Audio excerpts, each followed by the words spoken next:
बाळ खडू इकडे खडू दिले खडू भयंकर. मला तर ताप आलेला डायरेक्ट एवढा. म्हणजे माझी मम्मी म्हणजे आहे तर ती जेव्हा म्हणजे पप्पा वगैरे एवढे पप्पा खूप भोळे आहेत माझे. आणि मम्मी जेव्हा मारायची ना यार, म्हणजे जे हातात भेटेल ते मारायचे. जेव्हा घरी आलो ना दरवाजामध्ये थोबडवला डायरेक्ट. घरी आतमध्ये येऊन पण मारला. मग मला एकदम असं कणकणीत भरली डायरेक्ट. एक्सक्लुझिव्ह तुमच्या न्यूज मध्ये सांगतो, ह्याच्या घरी खूप सीन होतात म्हणून ह्याची मम्मी मला फोन करते, दादाला फोन करते, घरी बोलवते आणि नंतर आमच्या समोर याला थोपडवते, शिव्या देते. प्रश्न विचार. तूच बोल. थँक्यू. थँक्यू केलं माझ्यासाठी. तू काय केलं? नाही केलं. बोलू एक्सक्लुझिव्ह बोलू काय? नको जास्त जातोस तू. थँक्यू. Love you. बस लव्ह यू. तू पण दे. Love you. कसलं गोड ते आधीपासून होतं की यार, म्हणजे तू त्याची तारीफ करते म्हणजे मी इथं उगाच बसलो असं वाटतं. माझ्या घरच्यांना तर डायरेक्ट कन्वर्ट केलेलं की काय करणार आहे. मग ते आम्ही घरच्यांना नीट समजून सांगितलं, त्याच्यावरती मग खूप सारे भांडणं झाले. ते आपण एक मोठा इंटरव्ह्यू मध्ये प्रॉपर सांगू. जे सेम आहे त्यात काय. तू तुझं वेगळं सांग. नाही वेगळं काय सांगू. मी मॉब मध्ये काम करायचो. मी ते पिक्चर मध्ये बघितलं, दबंग मध्ये नाही कधी. असं काय नाही, आम्ही कुठल्या गोष्टीला नाही बोलत. शिकायला तर नक्कीच आवडत. शिकलाय तसं तो भारी करत होता. तू काय करत होतो? मी काय गोळा बनवत होतो त्याला असा. जो पहिला टेक आहे ना तू त्यामध्ये बघ, मी नाहीये त्यामध्ये, सगळे दिसत आहेत पण मी नाहीये. तर मग मी काय करायचं माहितीये का, ते जे सामान आहे ना सगळं, एक मडका बिडका घेऊन असं पुढे येऊन आहे ना असं बसायचो. कारण ते झाड होतं एक मध्ये आणि त्याच्या मागे मी होतो, म्हणून हे सगळे दिसायचं. मला असं होतं की पहिला स्टेक आणि तू नाहीये. म्हणून मी आहे ना काय आलेलं, तिथून असे जे सुभेदार येतात ते येतात असंच माहिती द्यायला की असं झालंय. तर मी मडका घेऊन असं बसलो पुढे. बसलेलो डायरेक्टर होता, इसको भागव पहिले पिछे. खूप यश आहे जे वाट बघते आणखीन तुमच्यापर्यंत पोहोचण्यासाठी. बघ यश आलाय. अरे सक्सेस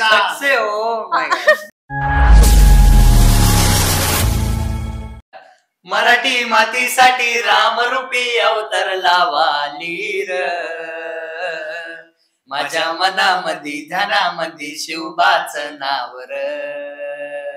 माझ्या मनामध्ये ध्यानामध्ये शिवबाच नावर. थँक्यू. कसला कमाल. आपल्या गप्पांची सुरुवातच यांच्या गाण्याने झाली आहे. जे गाणं आज सगळ्यांच्या भेटीला आलंय, शिवबाचं नाव, जे आता यांनी गायलं. माझ्यासोबत रितेश आणि निक आहेत. सगळ्यात आधी सांगा कसं वाटतंय. गाण्याचं मस्त प्रमोशन चालू आहे, इंटरव्ह्यूज येत आहेत, थकलायत की कसं आहे? खायला नाही भेटलं पण ठीक आहे. खूप भारी वाटतंय. गाणं सगळ्या लोकांपर्यंत पोहोचले आणि खूप भरभरून कमेंट्स वगैरे तुम्ही करताय, चांगल्या प्रतिक्रिया आमच्यापर्यंत पोहोचतायत तुमच्या, तर खूप भारी वाटतंय. रितेश, तुझं कौतुक करायचंय सगळ्यात आधी, कारण की हुक स्टेपवर सगळ्यांनी रील्स केलेत, सगळेजण हुक स्टेपवर करतायत. पण आपण जोगवा करावा, साडी नेसून जोगवा करायला हवा, ही कल्पना तुला सुचली कशी? आणि सगळ्यात महत्त्वाचं म्हणजे आपल्या इंस्टाग्राम किंवा कुठलाही असू दे सोशल मीडिया प्लॅटफॉर्म, त्याच्यावरती फक्त ना चेहऱ्याला लावायला फिल्टर आहे, पण बोलायला, लोकांच्या बोलण्याला फिल्टर नाहीये. लोक वाटेल ती कमेंट करू शकतात. त्यामुळे एका पुरुषाचं साडी नेसून रील करणं हे तितकंच रिस्की पण होतं. तर याविषयी मला तुझ्याकडनं ऐकायचंय.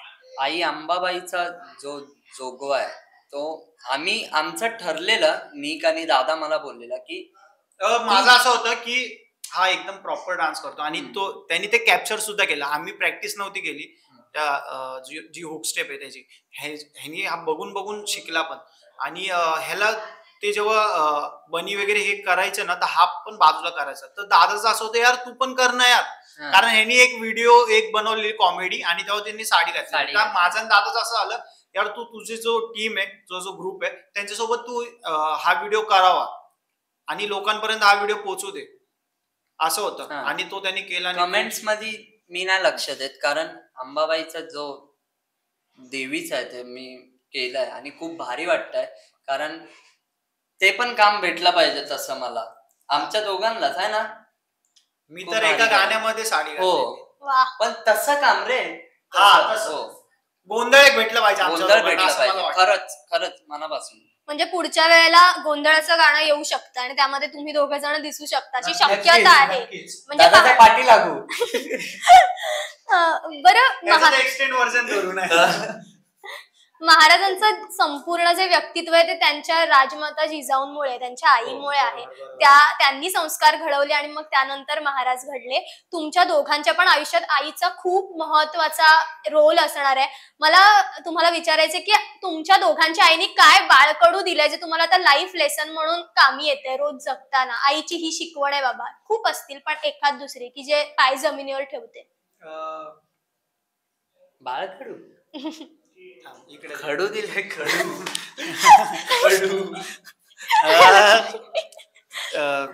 आईचे टोमणे. आईचे टोमणे असतात, काहीतरी कर मेल्या नको राव. आईचे टोमणे असतात ते खूप आपल्याला असं वाटतं की यार माझी आई खूप टोचून बोलते, यार मला घरचे खूप टोचून बोलतात. पण ते पुढे जाऊन असं वाटतं यार जे ते बोललेत ना ते खूप चांगल्यासाठी बोललेत आणि ते आता उपयोग येतात. तर खूप आईसारखं प्रेम नाही कोण करू शकत जगात. आणि असं आत्ता मला असं वाटतं की माझी आई मला का नाही बोलत पहिल्यासारखी, या का शिव्या नाही देत, का नाही मारत. कारण तिच्या डोळ्यामध्ये एक इमेज माझी एक तयार झाली, प्राऊड फील झाले, तर ती बोलत नाही. तर आम्ही ते मिस करतो म्हणून मम्मी घरी आल्यावरती मला 2-3 शिव्या दे. नक्की मला पण. बरं, आईचा एखादा चोप पडलाय तुम्हाला आठवते? धपाटे खूप मारलाय, एखादा किस्सा? भयंकर. मला तर ताप आलेला डायरेक्ट एवढा. म्हणजे माझी मम्मी म्हणजे आहे तर ती जेव्हा म्हणजे पप्पा वगैरे एवढे पप्पा खूप भोळे आहेत माझे, आणि मम्मी जेव्हा मारायची ना यार म्हणजे जे हातात भेटेल ते मारायचे. पण एक दिवस तिने म्हणजे मी काय झालेलं, कॉलेजला होतो मी आणि मी कॉलेजला बंक मारलेला आणि मी फिरायला गेला, फोन वगैरे उचलले नाही, तर ती फुल टेन्शन मध्ये होती. आणि नंतर जेव्हा घरी आलो ना दरवाजामध्ये थोबडवला डायरेक्ट, घरी आतमध्ये येऊन पण मारला. मग मला एकदम असं कणकणीत भरली डायरेक्ट. मी सांगेल पण आता मिस करतोय पोरगा मोठा आता ना व्हिडिओ मध्ये मी मार खातो माहितीये मम्मी. म्हणजे जेव्हा मम्मी व्हिडिओ करत असते मम्मी खरोखरची मारते. तिला बोलतो ना अरे ऍक्टिंग कर ऍक्टिंग. मी रडलोय खूप वेळा, लय जोरात मारते मम्मी. आणि खूप आता मारते कारण मी लहानच आहे कसं, पण आईसाठी मी कधीच मोठा नाही होऊ शकत. एक्सक्लुझिव्ह तुमच्या न्यूज मध्ये सांगतो, ह्याच्या घरी खूप सीन होतात म्हणून ह्याची मम्मी मला फोन करते, दादाला फोन करते, घरी बोलवते आणि नंतर आमच्या समोर याला थोपडवते, शिव्या देते. प्रश्न विचार. बरं, आता मैत्रीवरनं बोलायचं की आई बोलवते वगैरे. आपण महाराजांच्या विषयावर बोलत होतो म्हणून म्हणते की महाराजांचं नाव आलं ना की मावळ्यांचं नाव आल्याशिवाय राहत नाही. कारण की लहानपणीचे सवंगडी आणि तिथपासून घेऊन त्यांच्या जीवाला जीव देणारे मावळे बनण्यापर्यंत त्यांच्या मैत्रीचं उदाहरण आहे आपल्या समोर. आणि तुमच्या दोघांचं बॉन्डिंग आम्ही बघतोय, तुमच्यातली मैत्री आम्ही बघतोय, कसली कमाल आहे एकमेकांना. जितकी तुम्ही एकमेकांची खिल्ली उडवताय मला माहितीये, कुठल्या तरी कठीण काळामध्ये दोघं एकमेकांच्या पाठीशी असणार, मोटिवेट करायला असणार. कुठल्या गोष्टीसाठी तुला याला थँक्यू बोलायचंय की भावा तू होता म्हणून तारलं, आणि तुला याला म्हणायचंय की तू होतास म्हणून मी त्यातनं बाहेर आलो, असं एखादं. तूच बोल थँक्यू. थँक्यू केलं माझ्यासाठी. तू काय केलं? नाही केलं. बोलू एक्सक्लुझिव्ह बोलू काय? नको जास्त जातोस तू. थँक्यू, लव्ह यू, बस. खूप साऱ्या गोष्टी, आता छोट्या छोट्या गोष्टी नाही बोलू शकत, पण खूप दुसऱ्यासाठी खूप केलं. पण आम्ही दोघं एकच व्यक्तीला थँक्यू बोलू शकतो, तो म्हणजे प्रशांत दादा. तो आमच्यासाठी खूप एक वेगळा. प्रशांत दादा, लव्ह यू. तू पण दे. Love you. कसलं गोड. बरं, मला याचं अजून एका गोष्टीसाठी कौतुक वाटतं की जेव्हा हा बॅकग्राऊंडला जरी डान्स करत असला ना तरी त्याच्याकडे दुर्लक्ष नाही होत. लीडला कोण नाचू दे, तो आसपास जरी नाचत असला तरी त्याच्याकडे नजर जाते, असं काहीतरी त्याचं चालू असतं, काहीतरी इम्प्रोव्हायझेशन चालू असतं. कलर मुळे वाटतं. तो काहीतरी करत असतो, असं इम्प्रोव्हायझेशन असू दे, काहीतरी वेगळं. सो हे ऍक्टिंगचं जे आहे ते आधीपासून होतं की काय? यार म्हणजे तू त्याची तारीफ करते म्हणजे मी इथं उगाच बसलो असं वाटतं. अरे नाही, तुझंही कौतुक करायचं, अजून सुरुवातच आहे जस्ट. काय नाही यार, तो खरंच म्हणजे तो उठून दिसण्यासाठीच तो आमच्या ग्रुपमध्ये ना, आमच्या ग्रुपमधून तोच उठून दिसतो. खरं ही गोष्ट भाई. मी बघ तू तारीफ करतोय, उठून नाही बसून दिसतो. नाही पण तुम्ही दोघांनाही विचार काही अभिनयाचं प्रशिक्षण घेतलंय का? या सगळ्यांमध्ये मीच लहान आहे म्हणजे खूप, आणि काळजी पण करतात तेवढी, आणि तेवढंच बोलून तुझ्या ऍक्टिंग बद्दल विचारलं, काळजी बद्दल आणि तुमचं सांगतोय. हा बोल काय बोलली तू, ऐकलं नाही? नाही मी काही नाही म्हंटल, तुमचं चालू द्या. बरं हे विचारायचंय की प्रत्येक तुम्हाला दोघांना प्रश्न आहे बरं का, की प्रत्येक व्यक्तीच्या आयुष्यात ना ती 4 माणसं असतातच ज्यांना एकच प्रश्न पडलेला असून ते आपल्या घरच्यांना जाऊन विचारतात, तुमचा मुलगा काय करतो किंवा तुमचा मुलगा काय करतो, असं दोन्ही पद्धतीने विचारतात. सो ज्या वेळेला तुम्ही या प्रोफेशन मध्ये आला, जेव्हा याला खूप जास्त असं फेम वगैरे नव्हतं, त्या तुमच्या स्ट्रगलच्या काळात तुमच्या घरच्यांना लोकांनी विचारलं कधी की काय करतो तुमचा मुलगा, आणि त्यावेळेला त्यांना अवघड गेलं किंवा त्यांनी पाठिंबा दिलाय, तुम्ही कसं सांभाळलं ही सिच्युएशन? माझ्या घरच्यांना तर डायरेक्ट कन्वर्ट केलेलं की काय करणार आहे, म्हणजे असतं ना की कुठली पण एक नवीन आपण फील्ड चॉईस करतो तेव्हा घरच्यांना त्या गोष्टीबद्दल माहित नाही, आयडिया नाहीये, मग ते असं बोलतात यार नको करू. कारण लहानपणापासून त्यांना पण, माझ्या आई वडिलांना पण काय शिकवलंय की शाळेत जायचं, कॉलेजमध्ये जायचं, काम करायचं, लग्न करायचं आणि सेटल व्हायचं, असं आलं होतं. तर त्याच्यामध्ये तू काहीतरी वेगळं करणार, मग ते सगळे चुकीचंच बोलणार ना. मग ते आम्ही घरच्यांना नीट समजावून सांगितलं, त्याच्यावरती पण खूप सारे भांडणं झाले, ते आपण एक मोठा इंटरव्ह्यू मध्ये प्रॉपर सांगू. पण खूप साऱ्या गोष्टी आल्या, डिफिकल्टी झाल्या, सगळ्यांच्या लाईफमध्ये येतात.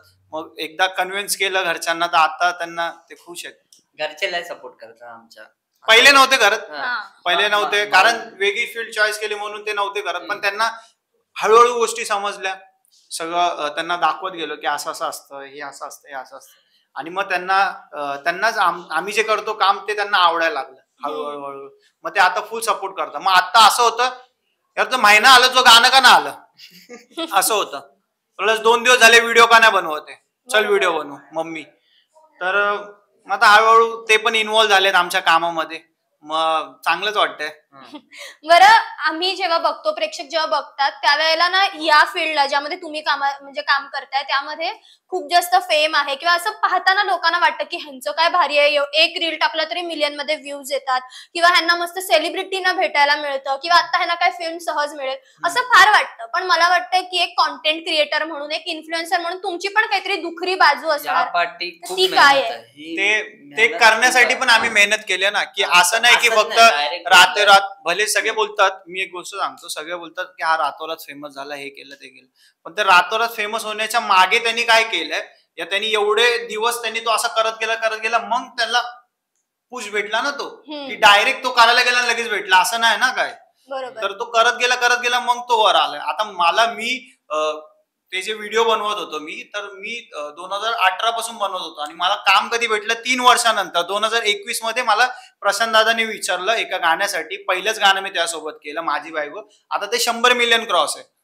तर मी ते गाणं केलं म्हणून मी ह्या इंडस्ट्रीमध्ये पोहोचलो, म्हणून ते हळूहळू मी करत गेलो. आता मी 6 वर्ष मी मेहनत करतोय, अजून पण त्या पोस्टवर पोहोचलेलो नाहीये, अजून कुठली मूवी वगैरे केली नाहीये, पण तिथपर्यंत मी काम करतोय, स्ट्रगल करतोय, मेहनत करतोय. मग ऑब्व्हियसली होणारच आता पुढे जाऊन, ते पण होईल. हे झालंय, अल्बम इंडस्ट्री पर्यंत पोहोचलोय, तर आता पुढे जाईल, मूवी करेल, पण माझा त्याआधी थोडं नाटक पण करायचं. कसलं भारी. बरं, तुझा काय स्ट्रगल आहे, एखाद्याला सांगायला आवडेल की एवढं बाबा होतं माझंही म्हणून, किंवा अजूनही मी या गोष्टी फेस करतोय? नाही, किती चकमक दिसत असली तरी पण जे सेम आहे त्यात काय. तू तुझं वेगळं सांग. नाही, वेगळं काय सांगू, सगळ्यांचं सेमच असतं ना. पण माझ्या घरच्यांनी, माझ्या मम्मीने खूप सपोर्ट केलाय. पप्पांना एवढं माहित नव्हतं, आणि मी पहिला तर डान्स करायचो, माझा डान्स ग्रुप होता, आणि त्यात मला पाठवायचे नाही कारण मी खूप लहान होतो, आणि मी त्यातून नंतरला मी डान्स सोडून मी थिएटर जॉईन केलं. आणि थिएटर मध्ये मी मॉब मध्ये काम करायचो, तर त्याच्यातून खूप शिकलोय. नंतरला लीडला मला काम भेटलं. तर स्वकुल पवार त्यांनी मला खूप हेल्प केली त्या नाटक वगैरे शिकवण्यासाठी, आणि मी त्याच्याकडून खूप शिकलोय काय. आणि मी नंतरला स्ट्रगलचं बोलायला गेलं तर नंतर मी लॉकडाऊन मध्ये काहीतरी व्हिडिओ केलेली माहित आहे ना, आणि मी व्हिडिओ कॉल केलेला. सांगू काय, माझा अकाउंट गेलेला, तर विशाल होता आणि निक होता, सगळेच होते तिथं. तर मला सांगत होते की नवीन आयडी ओपन कर हे ते, आणि तेव्हा रडत होतो व्हिडिओ कॉलवर. तर ठीक आहे, आता काय नाही बोलत आहे, नंतरला भेटा. बरं, मी मराठी माध्यमात होते त्यामुळे आम्हाला तेव्हा निबंध असायचे की मला पंख आले तर, किंवा मी पंतप्रधान झालो तर. मला आज तुम्हाला विचारायचं की आज जर महाराज असते तर तुम्हाला काय वाटतं, काय वेगळं झालं असतं किंवा काय कसं वाटलं असतं? खरंच निशब्द करणारा प्रश्न आहे, पण तरीही आता खूप साऱ्या गोष्टी त्यांच्या आपल्याला पुस्तकामधूनच समजतात, काही लोकांपासून समजतात, पण ते जेव्हा असते तर त्यांनीच ह्या गोष्टी जर का सांगितल्या असतात तर आता तुलाही विचारलं तर तू पण काय बोलशील? आम्हाला एकदम महाराज खूप साऱ्या गोष्टी शिकायला भेटल्या असत्या. तुला बोललो ना की त्यांच्यामुळेच आपण सगळे ते होते म्हणून आज आपण आहोत. खरोखर. आणि खरं तर डिजिटल युग नसतं, आपण खरं तर तिकडे कदाचित आपलं पण गडाच्या पायथ्याशी कुठेतरी एका गावामध्ये असतं, जसं आम्ही गाण्यामध्ये पाहतो. मला असं वाटतं ते खूप चांगलं झालं असतं जे आता आहे ना, ते त्यापेक्षा. जर आता असते ना महाराज, एकदम वेगळंच असतं की बाबा, म्हणजे बोलतात ना की महाराज, त्यांना ज्यांनी बघितलं ना ते लय भाग्यवान आहेत. आणि असं कधी कधी वाटतं आई शपथ की महाराज असते मग आजच्या काळाला तर बऱ्याच गोष्टी बदलल्या असत्या. लय खूप बदलला असतं. बोलायला गेलं तर खूप साऱ्या गोष्टी आहेत, पण चेंज झाल्या असत्या. खूप भाग्यवान असतो सगळेच जण, मला असं वाटतं. बरं, आम्ही गाण्यामध्ये आत्ताच जसं मी म्हंटल की पाहिलं की गाव दाखवलंय, ज्या गावामध्ये महाराज येतात, त्यांचं राज्य आहे, असं राज्य आम्ही पाहिलंय, ज्यामध्ये आम्हाला दिसतंय तू कुंभार काम करतोयस, तू लोहार काम करतोयस. तर ही कामं फक्त शूटिंग पुरती केली आहेत की खऱ्या आयुष्यात पण अशी अंग मेहनतीची कामं आयुष्यात कधीतरी वाटायला लागलीत गावी बिवी गेल्यावर, किंवा मी हे पण केलंय बाबा, आणि ते तुला खरंच येतं का मडकी घडवणं? मी कोकणातला, मी गावी केलं, म्हणजे ते नाही केलं, पण जे ह्याचं कॅरेक्टर आहे ते मी बघितलं आणि मी ते ट्राय पण केलेलं, पण एवढं नाही यायचं. माझे जे भावंड आहेत ना, त्यांना माहित आहे, त्यांना येतं ते. आणि नंतरला मी नाटकात केलंय ते काम, लोहारचं मी जे बोललोय त्याच्या एक नाटक आहे त्याच्यामध्ये पण केलेलं. मी ते पिक्चर मध्ये बघितलं, दबंग मध्ये नाही कधी. माहित आहे, पण असं कधी केलं नाही. पण करायला आवडेल का तुला? शिकायला आवडेल? शिकायला तर कुठलीही गोष्ट देशील आम्ही शिकू, असं काय नाही. आम्ही कुठल्या गोष्टीला नाही बोलत, शिकायला तर नक्कीच आवडेल. शिकलाय तसं, तो भारी करत होता. तू काय करत होतो? मी गोळा बनवत होतो त्याला असा. हे पण किस्से असतात, मला वाटतं कदाचित तू तिथे काहीतरी बनवलं असतास, घेऊन आला असतास. अरे आमचा म्हणजे ना कधी कधी कसं व्हायचं, टेक लागायचा आणि जो पहिला टेक आहे ना, तू त्यामध्ये बघ मी नाहीये त्यामध्ये, सगळे दिसतात पण मी नाहीये. तर मग मी काय करायचं माहितीये का, ते जे सामान आहे ना सगळं, एक मडका बिडका घेऊन असं पुढे येऊन आहे ना असं बसायचो, कारण ते झाड होतं एक मध्ये आणि त्याच्या मागे मी होतो, म्हणून हे सगळे दिसायचं. मला असं होतं की पहिला स्टेक आणि तू नाहीये, म्हणून मी आहे ना काय आलेलं तिथून असे जे सुभेदार येतात ते येतात असंच माहिती द्यायला की असं झालंय. तर मी मडका घेऊन असं बसलो पुढे, बसलेलो. डायरेक्टर होता, इसको भागाव पहिले पिछे. कंटिन्युटी मिस झाली असती नंतर त्यामुळे. अरे मला असं होतं की भाई सगळे दिसतात, मी का नाही दिसत, मग मी पण पुढे येऊन असा बसायचो, असा मडका घेऊन ते छोटस. खूप भारी वाटलं तुमच्याशी बोलून. मला वाटतं एक पॉडकास्ट आपण करायला हवा, असे खूप प्रोजेक्ट यायला हवे ज्याच्यामुळे आपण बसून निवांत गप्पा मारू. खूप धमाल जोडी आहे तुम्हा दोघांची आणि खूप यश आहे जे वाट बघते आणखीन तुमच्यापर्यंत पोहोचण्यासाठी. अरे सक्सेस खूप साऱ्या शुभेच्छा या गाण्यासाठी तुम्हाला. आणि मला वाटतं की आता जेवढं गाणं गाजतंय वाजतंय तेवढंच ते आपल्या 19 फेब्रुवारीला वाजेल. नक्कीच. आमची पण खूप अशी अपेक्षा आहे की ते वाजवा यार गाणं, कारण गाण्याच्या मागे खूप मेहनत घेतली. हा बोलला तो वाजना. Thank you so much.